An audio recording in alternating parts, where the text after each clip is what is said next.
Okay, so now we're going to try to overwrite the EIP. So in the last video, we discovered that the offset was at 2003 bytes.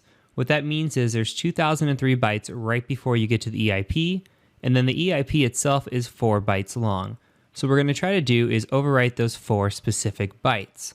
So as always, go ahead and get your immunity debugger running with Vuln server attached. When you have that, let's go ahead and hop right into Kali Linux. This should be a pretty short video. So what we're going to do is let's go ahead and just gedit the last script that we wrote, which was 2.py. And we're going to modify this together. So what we can do here is we can just delete this offset variable because we don't need that anymore. And instead, we can just write shellcode here. And we'll switch out this offset variable to shellcode. And then let's go ahead and set this equal to A times 2003 plus B times 4. So let's make sense of this real quick. We're replacing what we sent before to find the offset with the shellcode. Now the shellcode's nothing but A's and B's right now, but it's going to get malicious in a minute. So what we're doing here is we're sending 2003 A's. Why? Because that's where the EIP starts. So byte 2004 starts the EIP. So what we're doing is we're sending a bunch of A's, but we want to make sure that we don't overwrite the EIP with A's and have no idea if we're correct or not. So remember, A's are 4 1s, B's is going to then be 4 2.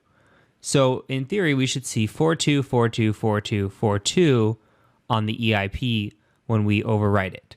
So let's go ahead and just fire this guy off. I'm going to save this, and you could save it as .3 if you want. I'm just going to keep it .2 to make it simple. And then what we're going to do is 2.py. Remember, if you did make it a new file, go ahead and change the mode. And since we have Vuln server running and attached to Immunity Debugger, we should just be able to fire this guy off.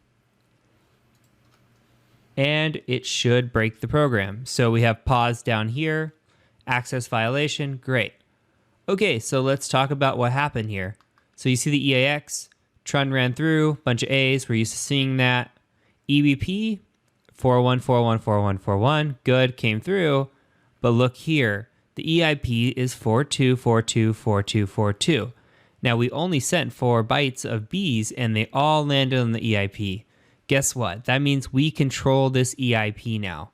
So from here, it's pretty smooth sailing. We got a couple of housekeeping things we got to do in terms of finding bad characters and finding the right module to send this to.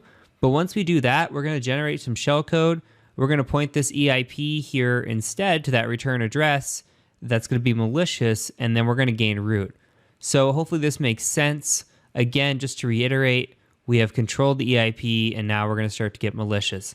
So in the next video, we're going to talk about finding bad characters.